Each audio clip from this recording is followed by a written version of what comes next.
नमस्कार दोस्तों। कहानियों की श्रृंखला में आज सुनेंगे मालती जोशी जी की कहानी ये मेरे वसंत को किसकी नज़र लग गई। लेकिन उससे पहले मेरा आपसे विनम्र अनुरोध है कि अगर आपको मेरी कहानियाँ अच्छी लगती हैं तो मेरे चैनल को सब्सक्राइब ज़रूर करें, लाइक करें और अपने दोस्तों और परिचितों में शेयर भी करें। बेल आइकन दबाना बिल्कुल भी ना भूलें। आज सुनिए ये मेरे वसंत को किसकी नज़र लग गई। मम्मी जी, शहद घुली आवाज़ कानों में पड़ी और मन प्रसन्न हो गया। पता नहीं महिलाएं बेटे की शादी को लेकर इतनी तनावग्रस्त क्यों रहती हैं। मेरे घर में तो चेतन की शादी के बाद रौनक हो गई है। दिन भर मन और घर खिला खिला सा रहता है। शहद सी मीठी आवाज़, पायल की रुंझुन और खनकती चूड़ियाँ कानों में रस घोलती रहती हैं। मम्मी जी, एक बात पूछनी थी। बोलो बेटे, मैंने स्नेह सिक्त स्वर में कहा। मेरी मौसी के देवर एक इंटरव्यू में यहाँ आ रहे हैं। अगर वे अपने यहाँ रुकना चाहें तो? चाहें तो का क्या मतलब, उन्हें यहीं रुकना है। अपना घर होते हुए वे कहीं और क्यों रुकेंगे। मैंने सोचा पहले आपसे पूछूं। वो तो खैर अच्छा किया, पर घर तुम्हारा भी है बेटा, तुम्हारा भी उतना ही अधिकार है। अच्छा, अब एक काम करो, माया को साथ लेकर जरा गेस्ट रूम की सफाई करवा लो, चादरें वगैरह बदल डालो, बाथरूम में साफ तौलिया, नया साबुन, टूथपेस्ट वगैरह रखवा दो, बाल्टियां भी एक बार धुलवा लो। वह खुशी खुशी चली गई। उसने खुद ही कमरा ठीक कर दिया। माया के लिए सिर्फ झाड़ू पोछे का काम छोड़ दिया। शुचिता की यही आदत मुझे बहुत अच्छी लगती है। उसमें ज़रा भी आलस नहीं है। बड़े परिवार से आई है तो काम की आदत है। कहती भी है अपने यहाँ तो काम जैसा कोई काम ही नहीं है। नाश्ते के समय चेतन ने कहा, माँ, सुचि के कोई रिश्तेदार इंटरव्यू के लिए आ रहे हैं। मैंने कहा, नो प्रॉब्लम, बस एक बार माँ से पूछ लो। मन खुश हो गया। मैं घर की मुखिया हूँ, इस बात का एहसास वे जब तब दिलाते रहते हैं। अच्छा लगता है। 2 दिन बाद मेहमान आ गए। शुचिता बड़ी खुश थी। स्वाभाविक था, शादी के बाद पहली बार उसके पीहर से कोई आ रहा था। पीहर से उसका लगाव वैसे भी कम ही लग रहा था। शादी के बाद सिर्फ एक बार राखी पर गई थी। मुझे कभी कभी आश्चर्य भी होता था। नई ब्याहुली का मन तो पीहर में ही रखा रहता है। चेतन कहता है, यहाँ तुम्हारा सारा लाड़ दुलार उस पर बरसता है, वहाँ 5 भाई बहनों में उसके हिस्से कितना आता होगा। मौसी के देवर, मुझे तो लगा था कोई अधेड़ व्यक्ति होगा, पर ये तो बिल्कुल लड़का सा था, एकदम चेतन जैसा। उसे आप कहने का भी मन नहीं हुआ, बल्कि उसने खुद ही कहा, आंटी, आप तो मुझे मेरे नाम से श्रीकांत कहकर बुलाइए। बड़ा अच्छा लड़का था, एकदम मस्त मौला। 2 दिन खूब रौनक रही। इंटरव्यू के बाद ये लोग पिक्चर भी गए, होटल भी गए। वह शुचिता के लिए खूब प्यारी सी साड़ी भी लाया था। मतलब उम्र कम थी, फिर भी व्यवहार ज्ञान अच्छा था। जिस दिन उसे जाना था, चेतन ने कहा, सुचि, मैं श्री को छोड़ने स्टेशन नहीं जा पाऊंगा, एक ज़रूरी मीटिंग है। तुम चली जाना, मैं गाड़ी भेज दूंगा। सुचि स्टेशन गई हुई थी जब उसकी माँ का फ़ोन आया। बहन जी, सुचि कहाँ है? कब से फ़ोन लगा रही हूँ, उठा ही नहीं रही। आपकी बहन के देवर आए हुए थे, उन्हें छोड़ने स्टेशन गई है। वहाँ प्लेटफॉर्म के शोर शराबे में उसे फ़ोन सुनाई नहीं दिया होगा। वापस आएगी तो मैं बात करा दूंगी। बहन के देवर? कौन? श्रीकांत। ओह, उन्होंने जैसे एक उसास भरी। ठीक है, मैं बाद में बात कर लूँगी, और फ़ोन रख दिया। अच्छा नहीं लगा। अरे, जब फ़ोन किया ही था तो हमारी भी कुशल क्षेम पूछ लेती कि सारा रिश्ता सिर्फ बेटी से ही है। दूसरे दिन सुबह पूजा पर बैठने से पहले मैं गेट का ताला खोलने गई। उसी समय एक ऑटो आकर रुका। शुचिता के बड़े भाई थे। आइए आइए, मैंने स्वागत करते हुए कहा। आपने खबर कर दी होती तो चेतन स्टेशन आ जाता। एकदम ही प्रोग्राम बन गया। इंदौर एक मीटिंग में जाना था। सोचा मिलते हुए निकल जाऊंगा। स्वाभाविक ही था, उसी शहर में आकर बिना मिले कैसे लौट जाते। मैं उन्हें सीधे गेस्ट रूम में ले गई। आप फ्रेश हो लीजिए, तब तक मैं चाय बनाती हूँ। बच्चे तो देर से नीचे उतरेंगे। 1 कप चाय बनाने में देर ही कितनी लगती है। चाय छानकर मैं इंतज़ार करती रही। बड़ा असमंजस था। मुझे पूजा पर बैठना था, पर उनका इंतज़ार भी ज़रूरी था। हो सकता है नहा धोकर ही बाहर आएं। उन्हें तुरंत निकलना भी तो था। मैंने सोचा, भगवान कहाँ भागे जा रहे हैं, मेहमानों का स्वागत ज़्यादा ज़रूरी है। मैंने तुरंत कढ़ाई चढ़ा दी और फटाफट हलवा सेंक लिया। अपने भाई के लिए वही नाश्ता बनाए, यह अच्छा थोड़े ही लगता है। हलवे के बाद मैं नमकीन पूड़ियाँ उतारने की सोच रही थी कि सुचिता नीचे आ गई। मैंने कहा, बेटा तुम्हारे भाई साहब आए हैं, अपनी चाय बाद में बनाना, पहले उन्हें चाय दे आओ। और चेतन से कहना जल्दी तैयार होकर आ जाए, वे शायद तुरंत ही निकलने वाले हैं। मेरी बात पूरी होने से पहले ही वह गेस्ट रूम में चली गई थी। चाय वहीं छूट गई थी। मैंने सोचा मैं ही दे आती हूँ, क्या फ़र्क पड़ता है। दरवाज़ा बंद था। भीतर से सुचिता की तल्ख आवाज़ आ रही थी, ये मेरा घर है, यहाँ कौन आएगा यह मैं तय करूँगी, यहाँ आपकी तानाशाही नहीं चलेगी। चुपचाप वहाँ से लौट आई। विश्वास ही नहीं हुआ कि यह सुचिता की आवाज़ है। फिर किचन उसके भरोसे छोड़कर मैं पूजा करने चली गई। बाहर की आवाज़ें कानों से टकराती रहीं। कुछ देर बाद चेतन नीचे आया। तीनों ने नाश्ता किया। फिर उसके भाई ने पूजा घर के दरवाजे पर खड़े होकर कहा, माता जी प्रणाम करता हूँ, मैं निकल रहा हूँ। अच्छा बेटा, अगली बार आओ तो बहू रानी को भी साथ लाना। माँ, मैं भाई साहब के साथ ही निकल रहा हूँ, उन्हें टैक्सी में बिठाकर ऑफिस निकल जाऊँगा, चेतन ने कहा। उसके बाद ही मेरा पूजा में मन लग सका। 1-1.5 घंटे बाद जब मैं बाहर आई तो देखा सुचिता पत्थर की मूर्ति सी डाइनिंग चेयर पर बैठी है। उसका चेहरा अजीब सा हो रहा था। उसी अजीब सी आवाज़ में उसने मुझसे कहा, आपने चुगली की थी? हे भगवान, इस उम्र में यह भी सुनना था। श्री के आने की बात आगरा कैसे पहुंची? उसने कठोर स्वर में पूछा, जैसे मुझे क्रॉस एग्जामिन कर रही हो। तुम्हें बताया नहीं था कि कल तुम्हारी माँ का फ़ोन आया था? तुम मोबाइल नहीं उठा रही थी, इसलिए उन्होंने लैंडलाइन पर किया था। उन्होंने पूछा तो मैंने बताया कि मेहमान को छोड़ने स्टेशन गई है। उन्होंने नाम पूछा तो मैंने बता दिया। इसमें चुगली कैसे हो गई? अनजाने ही मेरी आवाज़ भी थोड़ी सख्त हो आई थी। सॉरी, उसने कहा और कमरे में चली गई। बाद में फुर्सत से बैठकर मैं इस बात के कार्य कारण भाव पर विचार करती रही। श्रीकांत का नाम सुनते ही उसकी माँ का यूं अचानक चुप हो जाना, उसके भाई का तुरत फुरत यहाँ चले आना, सुचिता का भाई से बदतमीजी से पेश आना और अंत में मुझ पर यह चुगली का आरोप, यह सब क्या है? कौन है यह श्रीकांत? उसके यहाँ आने से ये लोग खफा क्यों हैं? मन हुआ चेतन से अकेले में बात करूं, पर शाम को रोज की तरह घूमने जाते हुए वे वैसे ही खुश नजर आ रहे थे। उनकी खुशी में खलल डालने का मन नहीं हुआ। हो सकता है मैं ही ज़्यादा सेंसिटिव हो गई हूँ। मेरी कल्पना ज़रूरत से ज़्यादा काम कर रही है। अगले 8-10 दिन सामान्य से गुजरे। मैं वह बात मन से निकालने का भरसक प्रयास करती रही। फिर एक दिन उसने पूछा, मम्मी जी, मैं कंप्यूटर क्लास ज्वाइन कर लूँ? घर में बैठे बैठे बोर हो जाती हूँ। मना करने का कोई सवाल ही नहीं था। चेतन सचमुच बहुत बिजी रहता है और महीने में 10-12 दिन तो उसका टूर ही लगा रहता है। वह सचमुच बोर हो रही होगी। जब घर में बच्चे आ जाएंगे तो समय का पता ही नहीं चलेगा, पर इस समय तो दिन पहाड़ सा लगता होगा। फिर एक दिन उसने पूछा, मम्मी जी, मैं ड्राइविंग सीख लूँ? ये घर पर नहीं रहते हैं तो गाड़ी बेकार खड़ी रहती है। उसका कहना ठीक ही था।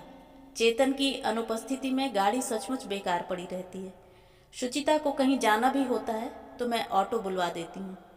जवान जहान बहू को ड्राइवर के साथ अकेले भेजते डर लगता है। ड्राइविंग के लिए भी मैंने कह दिया कि या तो चेतन से सीखो या ट्रेनिंग स्कूल ज्वाइन कर लो। उसने ट्रेनिंग स्कूल को ही तरजीह दी। बोली, आपके बेटे में जरा भी पेशेंस नहीं है, इतना चिल्लाते हैं कि एक्सीडेंट ना होना हो तो हो जाए। एक बार हमेशा की तरह चेतन टूर पर था। उसके दोस्त प्रवीण का फ़ोन आया, आंटी चेतन कहाँ है? कानपुर गया है, परसों लौटेगा।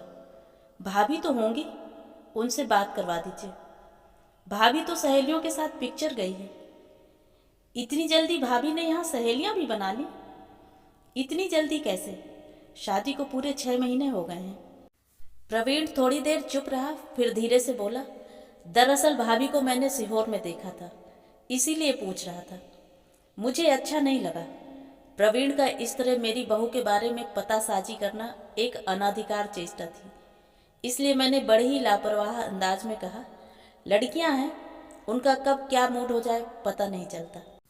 सुचिता ने मेरे पूछने पर ठीक इसी लापरवाह अंदाज में जवाब दिया था, हम लोगों का ऐन वक्त पर प्लान चेंज हो गया। सीहोर में एक खूब सुंदर पिक्चर हॉल बना है, वहीं चले गए। एक बार प्रवीण ने उसे पेट्रोल पंप पर भी देखा। गाड़ी अपनी थी पर चलाने वाला कोई और था। उस दिन भी मैंने उसे ज़्यादा बढ़ावा नहीं दिया। कहा, बेटा तुमने मुझसे कहा ठीक है, पर चेतन से मत बताना। कभी कभी जरा सी बात से रिश्तों में खटास पैदा हो जाती है। मैंने प्रवीण से तो कह दिया, पर खुद चिंता में डूब गई थी। सुचिता से जवाब तलब करने की हिम्मत नहीं हुई। चेतन से कहने की तो बिल्कुल भी नहीं। चुगली वाला घाव अभी ताजा था और कसक रहा था। एक दिन चेतन ड्राइवर को डांट रहा था, कितनी सिगरेट पीने लगे हो आजकल तुम, पूरी गाड़ी में स्मेल आ रही है, कम से कम स्प्रे तो ठीक से मारा करो। ड्राइवर बेचारा कसमें खाता रहा कि वह गाड़ी में कभी सिगरेट नहीं पीता, पर चेतन को विश्वास नहीं हुआ। उस समय मैं अपराध बोध से ग्रस्त हो गई थी, पर सच बोलने का साहस नहीं हुआ। अपनी सोने की सी गृहस्थी में आग लगाने का मन नहीं हुआ। चेतन जब भी टूर पर होता वह दिन दिन भर को बाहर निकल जाती। हर बार कोई नया बहाना होता। मैं उस बहाने की सच्चाई जानते हुए भी छटपटा कर रह जाती। स्नेहमयी समझदार सास का मुखौटा अब मुझे भारी लगने लगा था। उसे उतार फेंकने की इच्छा होने लगी थी। एक दिन इसी तरह तफरी से लौटकर आई और मेरे सामने तनकर खड़ी हो गई। अपनी बड़ी बड़ी आंखें मेरे चेहरे पर गड़ाकर बोली, आपने क्या प्रवीण भैया को मेरी जासूसी के लिए तैनात किया हुआ है? मतलब आजकल हर कहीं मुझसे टकराने लगे हैं। हर कहीं मतलब? हर कहीं मतलब हर कहीं। उसकी मुख मुद्रा एकदम कठोर हो गई थी। ऐसे भोली क्यों बन रही हैं? वे आपको रिपोर्ट नहीं करते क्या?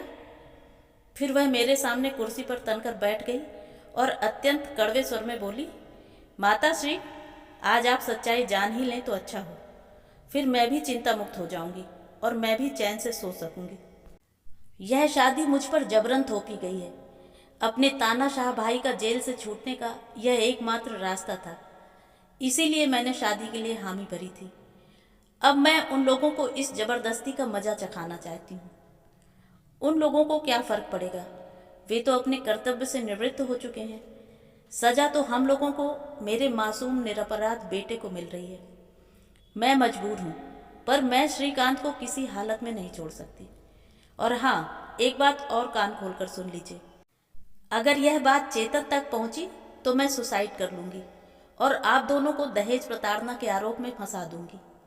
यह बात कहते हुए उसकी मुख मुद्रा इतनी विकृत हो गई थी जैसे उसका लावण्य ही किसी ने सोख लिया हो। मैं बुरी तरह सहम गई थी। मेरी छुई मुई सी सुशील शालीन बहू कहाँ तिरोहित हो गई, कुछ समझ में ही नहीं आ रहा था। उसने धमकी दी थी और वह उस पर अमल भी कर सकती थी। अखबार में रोज ही तो इस तरह की खबरें आती हैं। बेकसूर लोग नाहक कानूनी शिकंजे में फंस जाते हैं। इस उम्र में अब थाना कचहरी करने की इच्छा नहीं थी। जीवन भर की प्रतिष्ठा एक क्षण में धूल में मिल सकती थी। वैसे मुझे अपनी चिंता इतनी नहीं थी, पर बेटे का पूरा करियर ही दांव पर लग जाता, जिंदगी तबाह हो जाती। इस घटना के बाद वह और भी निर्द्वंद हो गई थी। उसे जैसे किसी का खौफ ही नहीं रहा था। पर मजे की बात यह कि चेतन के साथ उसका व्यवहार पहले जैसा ही था। जब तक वह घर में होता वह पहले की तरह चहकती रहती, खिलखिलाती रहती। उसकी हंसी मेरे कलेजे पर हथौड़े की तरह पड़ती। अपनी जूठी देह लेकर वह मेरे बेटे के पास आ रही है, इस कल्पना मात्र से ही मेरा तन बदन सुलग उठता, पर मैं कुछ कर नहीं पाती। उस दिन चेतन दिल्ली गया हुआ था। सुबह की फ्लाइट थी। 9 बजे सुचिता भी निकल गई। आजकल उसने कुछ पूछना या बताना छोड़ ही दिया था। मैं बरामदे में बैठकर माला फेर रही थी। माला क्या फेर रही थी, कबीर की पंक्तियां सार्थक कर रही थी। मनुआ तो चौदिसी फिरे, यह तो सुमिरन नाही। करीब 10 बजे एक कार टैक्सी दरवाजे पर आकर रुकी। उसमें से चेतन उतरा। चेहरा बेहद थका थका सा, रंग उड़ा हुआ। क्या हुआ बेटा, तबीयत तो ठीक है? कोहरे के कारण प्लेन उतरा ही नहीं। तो तुम टेंशन क्यों ले रहे हो? इसमें तुम्हारी गलती थोड़ी ही है। उसने कोई जवाब नहीं दिया। सफ़र वाला बैग वहीं रखकर पास वाली कुर्सी पर बैठ गया और अपना सिर दोनों हाथों में थाम लिया। सिर भारी हो गया ना? सुबह सुबह ठंडी हवा लगी होगी, बेकार में आना जाना हो गया। थोड़ा लेट लोगे तो अच्छा लगेगा। मैं अदरक की चाय बना देती हूँ या बाम मल दूँ। ये सब काम तो तुम्हारी बहू को करना चाहिए, उसे आवाज़ दो ना। मुझे काटो तो खून नहीं। तभी गेट के बाहर गाड़ी रुकने की आवाज़ आई और मैंने राहत की सांस ली। मैं लपक कर दरवाजे पर गई। देखा शुचिता नहीं, प्रवीण गेट खोलकर भीतर आ रहा था। चेतन आ गया? उसने सीढ़ियाँ चढ़ते हुए पूछा। हाँ आ गया हूँ, चेतन ने जवाब दिया। वह कुर्सी से उठाया था। बोला, माँ से अपनी पत्नी के बारे में पूछ रहा हूँ, पर वे नहीं बता पा रही हैं। अब तुम ही बता दो, उनकी लाडली बहू इस समय कहाँ है? मैंने सिर नीचा कर लिया। प्रवीण बोला, आंटी को बताने से क्या फ़ायदा है, वे हमेशा की तरह पर्दा डाल देंगी। क्यों माँ, ऐसा क्यों किया तुमने? चेतन की आवाज़ कांप रही थी। मुझसे ज़्यादा प्यारी है बहू तुम्हें? उसने मुझे धमकी दी थी रे। कैसी धमकी? यही कि अगर यह बात मैंने तुम्हें बताई तो वह आत्महत्या कर लेगी और हम दोनों को दहेज हत्या में फंसा देगी। उसने धमकी दी और तुम डर गई? डरना पड़ता है बेटा, समाज से, कानून से, बदनामी से डरना ही पड़ता है। मुझे अपनी फिक्र नहीं थी। मैं अपनी जिंदगी, बची खुची जिंदगी शिक्षों में गुजार लेती, पर मुझे तुम्हारी चिंता थी। बेटा तुम्हारा तो करियर चौपट हो जाता। कोर्ट जब तक हमें बाइज्जत बरी करता, हम लोग तबाह हो गए होते। चेतन, ये बातें बाद में भी होती रहेंगी। गेट रेडी, वे लोग बाहर वेट कर रहे हैं। कौन लोग? मेरे कुछ दोस्त हैं। हमें कुछ गवाह भी तो चाहिए ना। किस लिए? आप जानती हैं आंटी क्या हुआ? उसने मेरे प्रश्न को नज़रअंदाज करते हुए कहा। शहर के बाहर हाईवे पर एक रेनबो नामक होटल है, जानती हैं?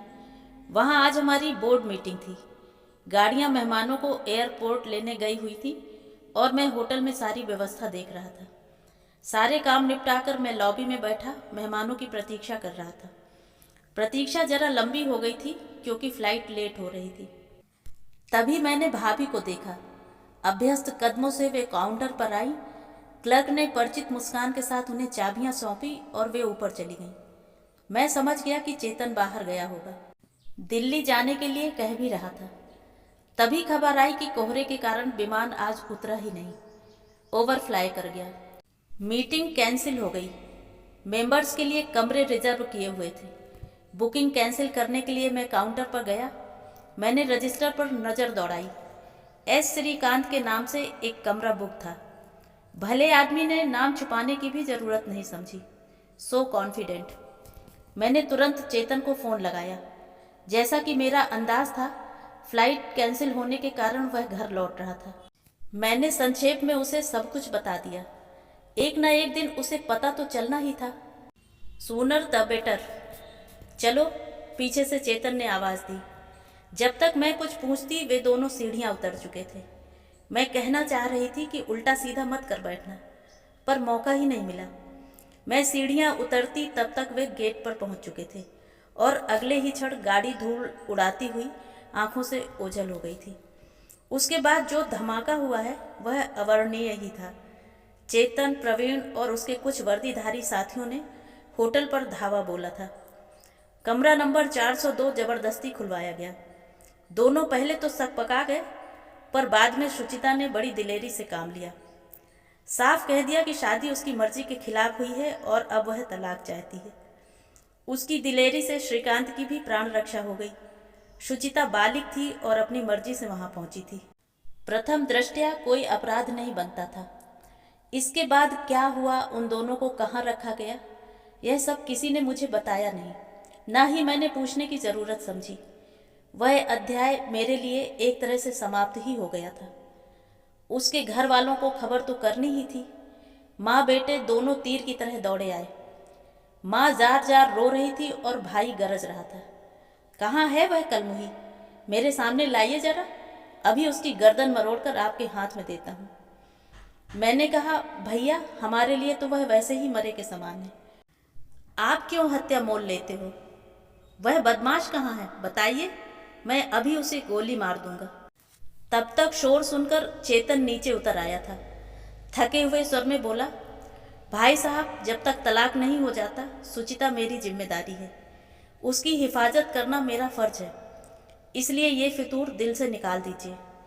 रही श्रीकांत की बात, तो उसने पहले ही अर्जी दे रखी है कि उसकी जान को आप लोगों से खतरा है, उसे सुरक्षा प्रदान की जाए। ऐसे धोखेबाज आदमी को भी सरकार सुरक्षा प्रदान करती है, कमाल है। आप जैसे देवता स्वरूप लोगों के साथ उसने धोखा, उसने नहीं आपने किया है हमारे साथ। इतना बड़ा झूठ आपने हमारे गले मर दिया। अब मेरा अभागा बेटा जिंदगी भर इस अभिशाप को ढोता रहेगा। मेरी बात से उनका गर्जन तर्जन थम गया और थोड़ी देर बाद वे लोग लुटे पिटे से चले गए।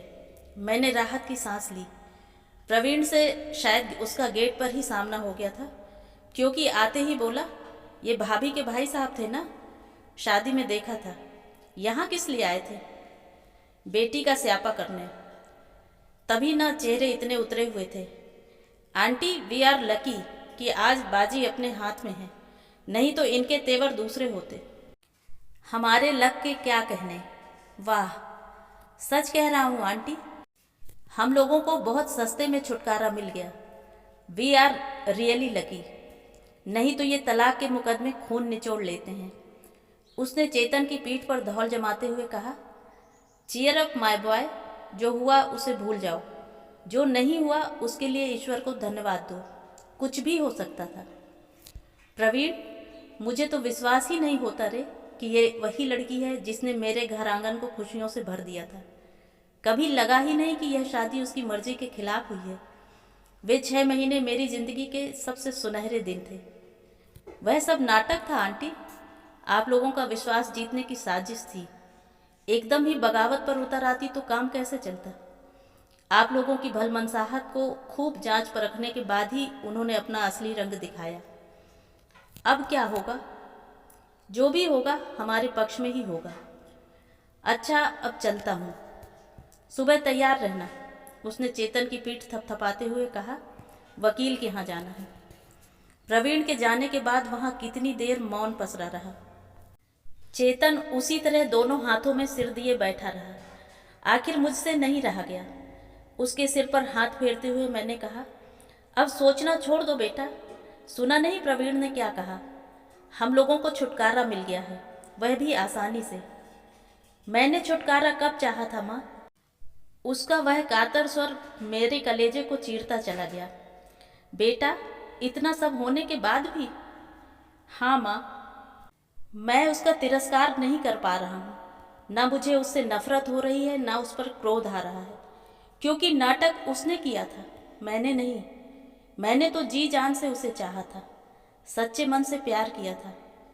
बाहर पतझड़ की हवा चल रही थी, साए साए ध्वनि कर रही थी, वैसी ही धूल भरी आंधी भीतर भी चल रही थी, मेरे घर में, मेरे अंतर में और चेतन की सूनी आंखों में। मेरे वसंत को ये किसकी नज़र लग गई? तो ये थी कहानी। कहानी आपको कैसी लगी? कमेंट करके ज़रूर बताएं।